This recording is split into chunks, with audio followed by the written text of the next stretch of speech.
Inside Story Uganda, real source of political updates.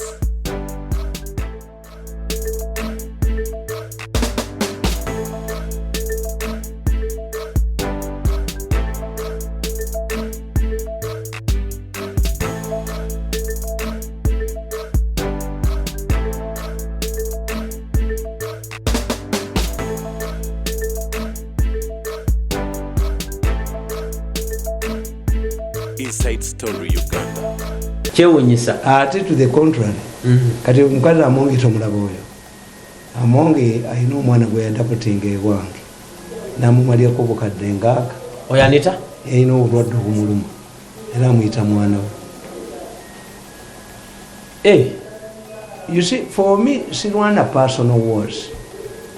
Naye mbagamba ndiyinza okugenda ku lumbe n'olaba omuntu akaaba. Naye nga takabira afudde. Ajjukidde omwana we. Nze I went through it. Mama wange bamukeza.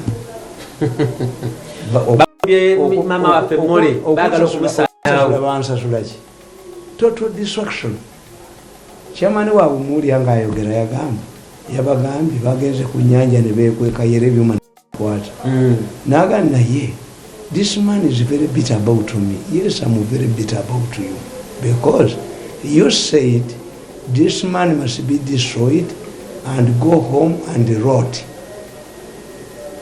But you never wrote. Okedde nankuba nannyonoona emyezi egi.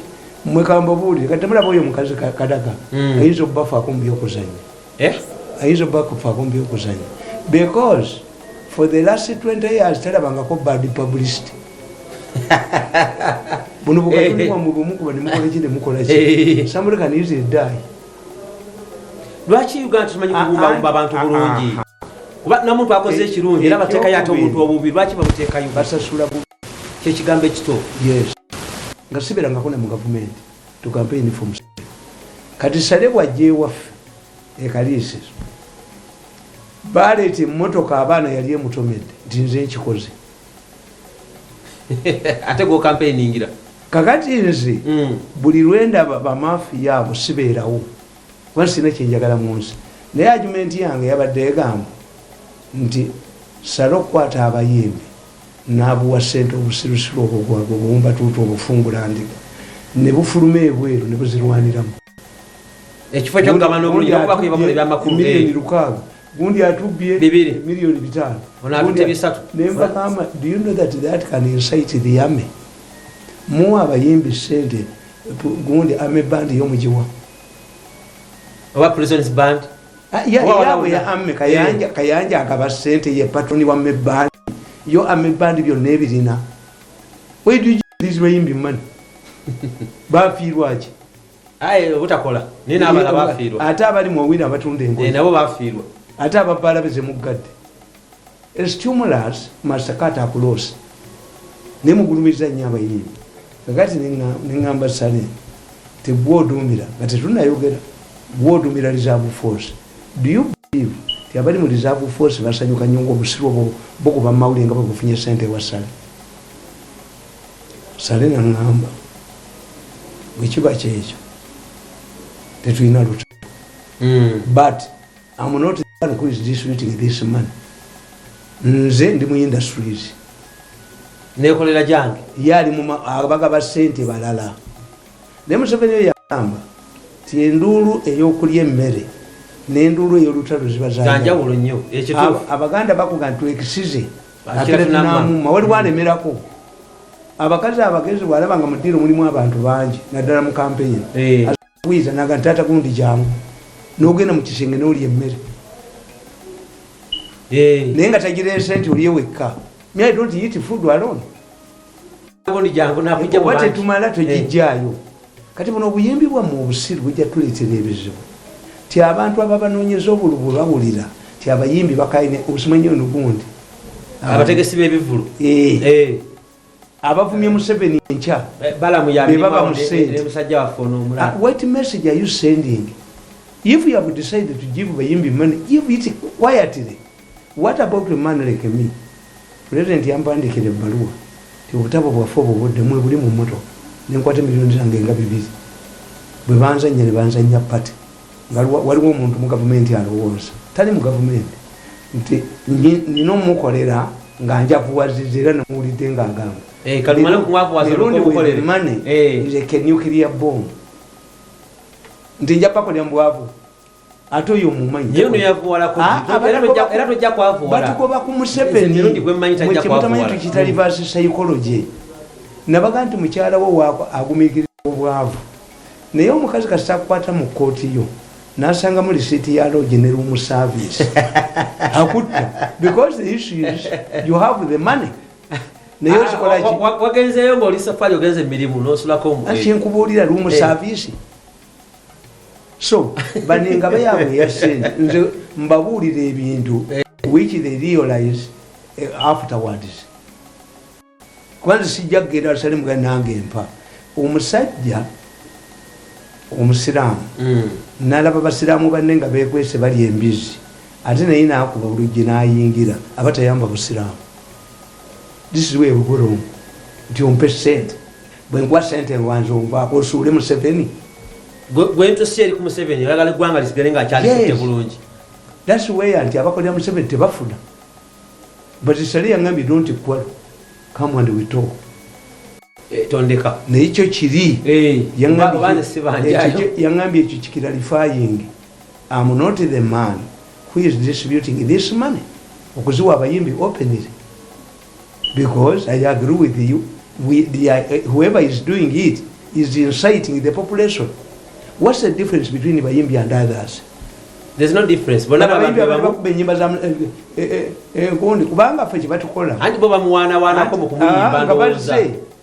Chameleone yasembayo ng'alyani tubonga naawe yasembayo ng'ali ludda ng'ali eno mu abantu bonna babadde bavuma Museveni bebawa ssente nze nkimanyi to demoralize we tinanga abaana bange bambuuza oli mukwano gwasala okuva mu nsiko naye zaagaba ezo nga takuwa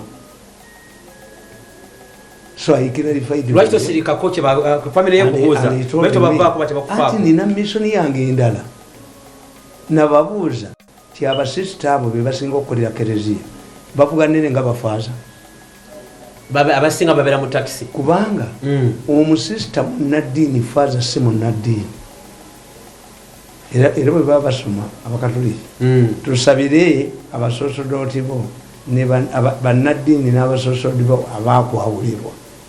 Faaza is not munnaddiini musosodoti ye musosodoti oli ye munnaddiini omusisita ye munnaddiini era ye atekinga omusisita n'omubulaza batekinga the vow of poverty.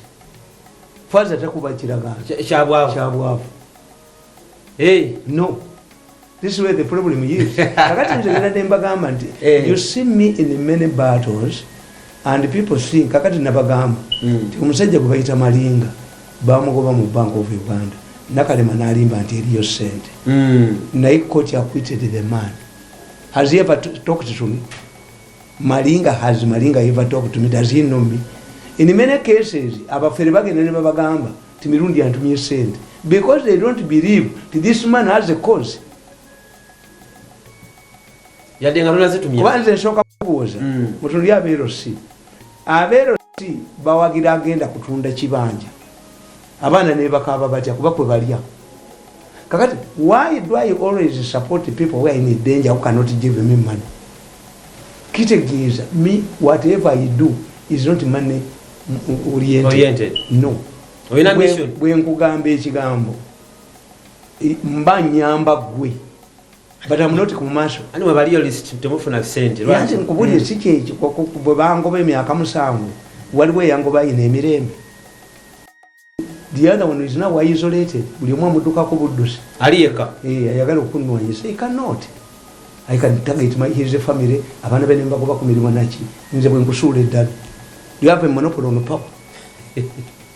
Kakati enkumizo 3 zokka ngakino ekyakadaaga mbana kintu kimu oba 2 oba 3 nti bakadaaga abo oba abantu bonna kubanza wano mu Uganda mungaya nemulowooza mutamiivu muki the real thing is tewali ansinza politics wa Uganda wano tewali ansinga kubala nabagambye je nebagamba ekyo twagala okakase abantu abategeera Museveni ne system ye Kintu Musaka understood him. Era Kintu Musaka ye musajja ng'alitayalinga. President yagamba Kintu Musaka told me yalina emyaka 18 n'alinnya emmeeri n'agenda ku India okusoma. N'ayingira ebyobufuzi simenga myaka 24. N'angamba bwawezanga emyaka 6 ayagala kuva mu byabufuzi. Kintu Musaka went honorable. Yagamba sijja kufiira mu byabufuzi mpeereza ekimala. Era the president Erigundi commended him. I have not sacked him. He is according to his plan. Era n'asirikira ddala era kwe Kintu Musaka omuli akaunti alwana. Omuntu okubiri gwe mbagamba ayina amagezi. Waliwo kira descenda wala nescha yasirika naye. Omuntu ayina amagezi. Owokubiri bamuyita Mugisha Muntu. Mugisha Muntu was in the army for 9 years. Nga yagakulira. President namugamba okumuwobinisa kwa state. Nga akyalina mulenzi muto. Nagaana. Mugisha Muntu yali mu intelligence. Era mugamba gundi nti muhoza akulanga bijanjalo nga Katiko oyo yabuuka amadaala ameka. Mugende mukwebere mu history. Mugisha Muntu yabuuka amadaala ameka. Naye Mugisha Muntu tagezanga ko kuvuma Museveni. Can criticize. Neta did not attack Museveni. Have you ever seen Mugisha Muntu? He has associated himself with the retiring army officers. Anti abantu bafanega nti bagala ku associating n'abatavuma mwani Museveni. This is why. Balowooza oli naye muri akasente. This is why gwalaba ko Mugisha Muntu abasekale bamukubye tear gas. Kyogereyo. Nti Mugisha Muntu akubwa tear gas. Bamwana respect ya amani serikali. Kubanga ye yategeera nti nannyini Kakoma akasabye akoze eki. Akasabye tekawo mukono. Towalira. Ate tasabotaginga. Mwali mulowooza nti agende mu political limbo yasoma political science. But his way of looking at issues era namuwandika ko Mugisha Muntu. I think 10 years ago. Kuba twasinkana ne Mugisha Muntu ng'akyali mu parliament. Yaleeta motion Nona Pito Okolomoiti. Nga baagala babaka ba parliament baleme kufuuka ba minister. Nemba jireka. Nemba ganti the highest trophy a member of parliament should have is to be a minister. 2, even if you don't do it, nebo batuma ba secretary nebo batuma ani. Kati okutuma bada DC, bali ba DC, special district bante baba. Does the name change you? Osigala ye. Yes. Eri title butaito. Title. Kakati Mugisha Muntu nanga ndinaye you criticize me a lot. Yeah. Watujereza bulungi. Neka nkubolire. I wish I had the money. I would have taken you to Arua and you see former minister generals selling roasted groundnuts. This is the situation I want to live in. Nintegeera nti omusajja ono talina personal vendetta y'abeesigye. Yaŋŋamba singa mbadde ne ssente n'aligenze egende nali kutemu Arua. N'olaba abaali bajjeno baamini abatunda ebinyeebwa. Baba Museveni babadde mwekezera Museveni yabajjeeyo. Abo abantu bonna abakomezaawo. Kati ne mutunuulira yagezaako nnyo nga ye future ye si Besigye. There is a wide difference between Mugisha Muntu and Kizza Besigye. Kizza Besigye carries a personal vendetta against Museveni. Why? This one, maybe at one time we did, but nzenzikiza nti bannuwa baaliyo. Kuba bwe tubagamba ebintu tebabitegeera. Batuyita balabi. Naye ate nti siwandikangako kintu era kankubuulire. Mu gurupu yabo abannwanyisa baali bagita fellowship. They are split now. There is a group which says this man must be compensated. Ono kya frustrating. Nakwata ne certificate y'ekizimbe kyange mwangu anteeke mu bwavu. I will never support you young man. Never to. Mwatulenna. Kubanga bano baategeera nti that man. Kandi nga nti owookusatu Dr. Semwogerere. Dr. Semwogerere yali ne Museveni yamu bakwata mukwate. Was a captive. Bakadogobe bakwata Semwogerere. Bamukwata ne Zedi Malulu. Zedi Malulu yali chief of staff wokero Lutwa. Nga Semwogerere akukutana nga minister wa internal affairs. Kati bakadogoba baleete wa Museveni e Nabbingo. Agenda kulaba nga babajimbye. Wacha. Iyo Dr. Semwogerere. Namujja mu bakadogo. Bo bakadogo bali bamanyi bakutta adui. Muzaitu na kamata adui. yeyowenye Semwogere bakadogo. Even here nti Winnie Byanyima yagenda n'agamba Semwogere tewaliwo move eyokukwata ye Winnie Byanyima n'abula.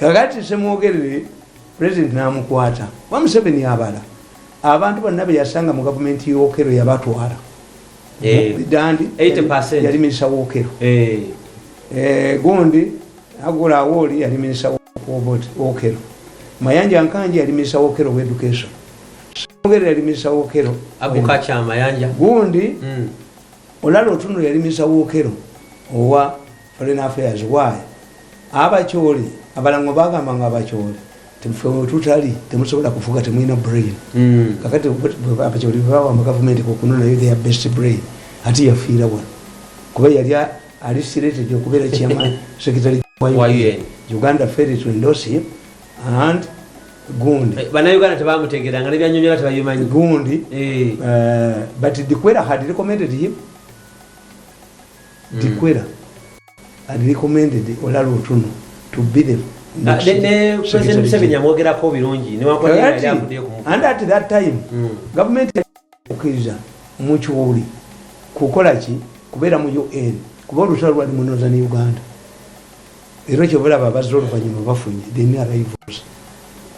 These are the new arrivals. Kakati nkugamba nti Gerald Sendawula yali atya mu bantu badomenya Sendawula yali naye anti yetalwa Sendawula olunaku olumu bamuyitanga advisor wa president ku economy olwo bamujje mu Uganda Revenue Authority bwatuuka erwa kitula yamalawo ennaku ezi ng'alinze mukulu ngamba nkubuulire omukulu bwambuuza mugambe nti ngenze bankubidde essimu wano embuzi zange 8 zifudde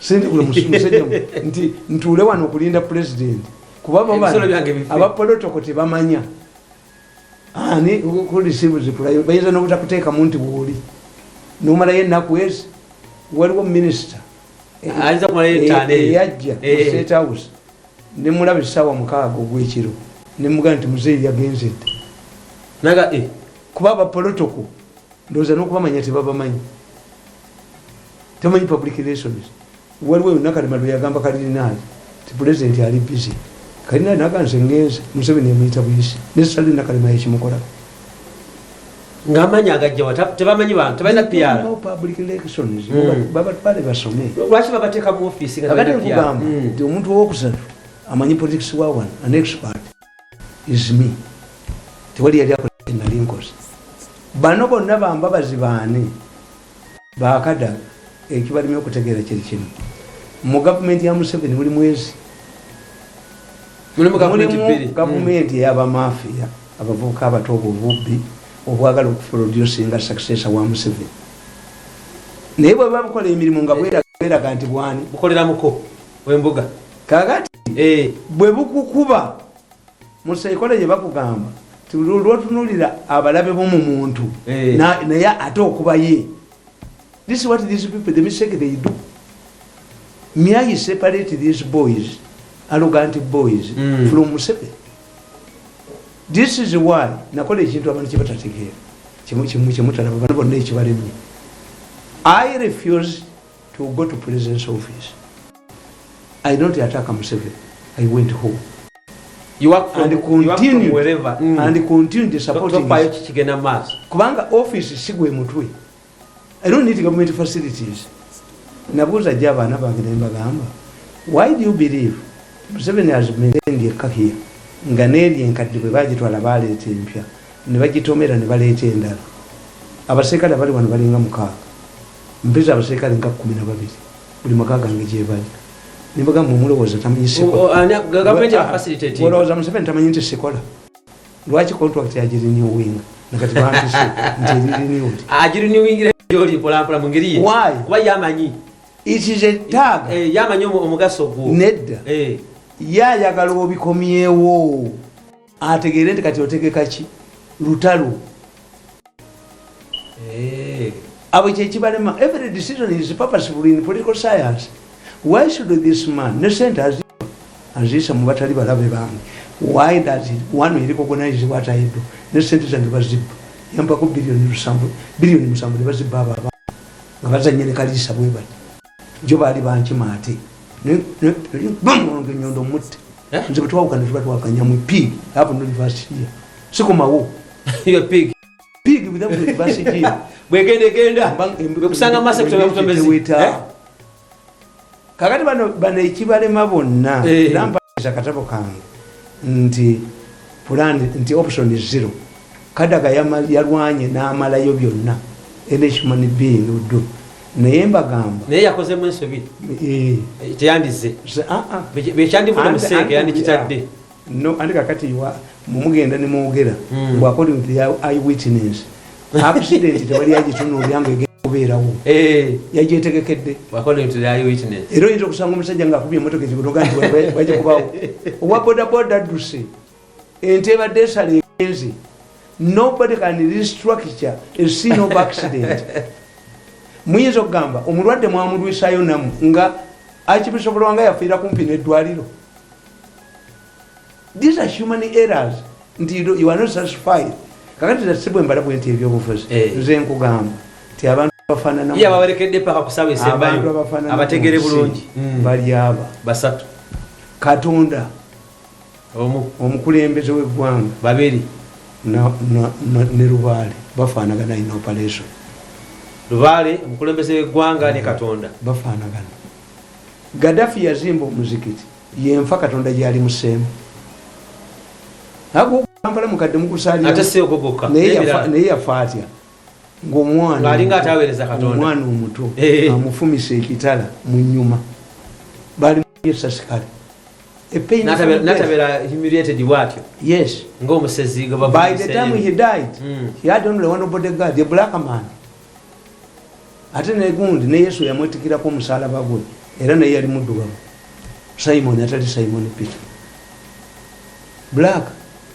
Kakati kikutegeeza ki nti do you believe God did not appreciate Gaddafi okuzimba omuzikiti? But by constructing that muzikiti Gaddafi was not bribing God. Naye yali anoonya mpeera yeruddawa wa Katonda mukulu osanga yagimuwa. Naye God is not bribable. Nekiri kyo kyaliwo kutukako because you have served me well nti era babasiramu bakugamba nti Yesu si gwe bakomerera ku musalaba nti Katonda yaddira ekifaananyi kya Yuda Iscariot n'akiteeka ku Yesu. How could Jesus, how could God, son of God, his own son, oba gundi wamukoledde eyajja okununula ensi mission n'agituukiriza, how could God punish him? So it wasn't mission impossible. He was not bribing. God recognized his contribution, but it was not a bribe. Ne Lubaale bwakola Lubaale abamumanyi nandi mwe temukola research. Lubaale taking a lot of money and time okumukola kuba kaseera wabeera yajja ate mumaze ebya gundi ate ono najja kumujoba ate yayagala kino na kino mba muli awo Lubowa n'agaana ng'ebyana muba muli awo is a continuous process. That's why people give up but Lubaale yagamba munafu ate tekitegeeza nti bwamukoze gwe gwagagawaza kyekyenjawulo mu baana bayinza n'obutakwata munoko era enkola ya Katonda bwetyo toga nti Lubaale takkiriza nti gwe wamukoze but you cannot blackmail Lubaale. Era ye Lubaale akugamba abamusamize nti wonyoomera asula munju akanyomonyomo bweri kutta ndikwata mulala. Don't blackmail me nja kutta ate nteekemu mulala. Don't blackmail me. Nkiraba bagamba batya tonsiga nziro nja kutta wonyomera asula munju wonyoomera asula munju akanyomonyomo bwendi kutta ndikwata mulala akuwoningirawo. Don't blackmail me. There are many human beings who can carry me, who can even do better.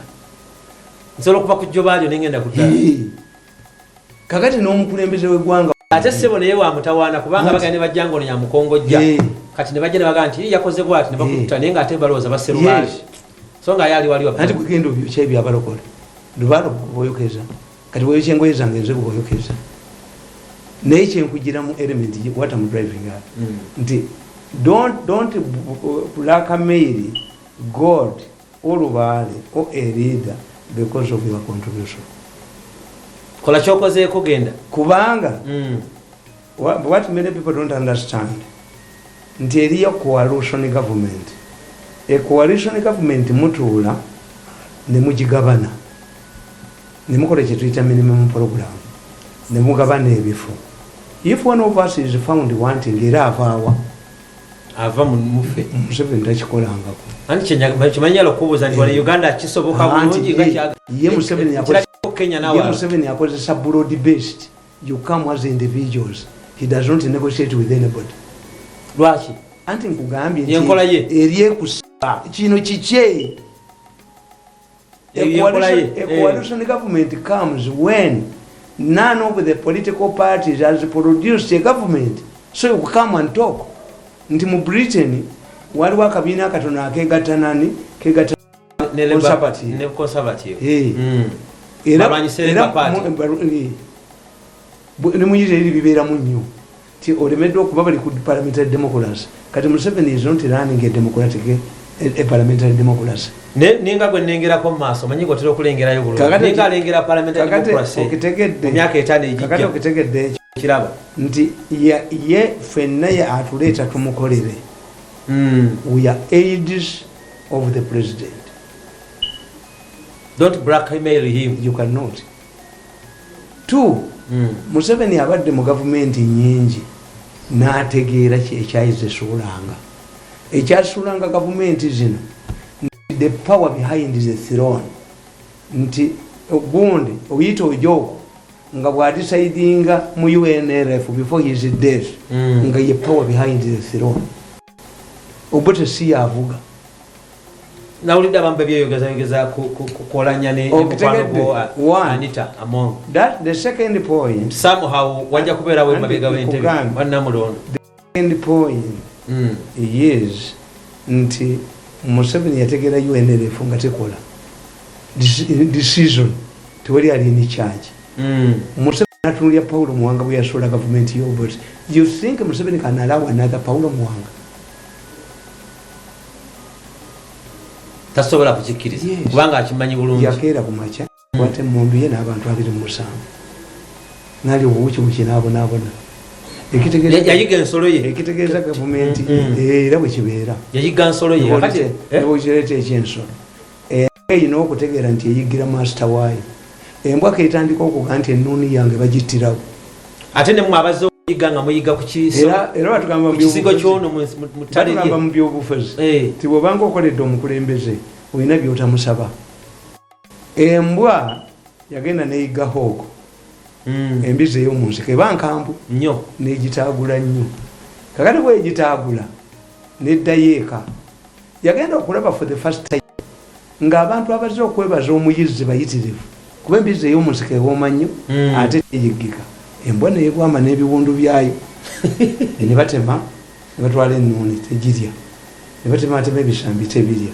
Yalwanira ku bulenge eyali atwala obulenge bwalya bulijjo dagala gyetwala kino kyekyange olwo gwe mugabo gwange tujja kutwala. Yes naye ate abayizzi bwe bagenda ku nsiko bo bagenda ennyama bagigabanya ye coalition government nanyini kizigo n'akitwala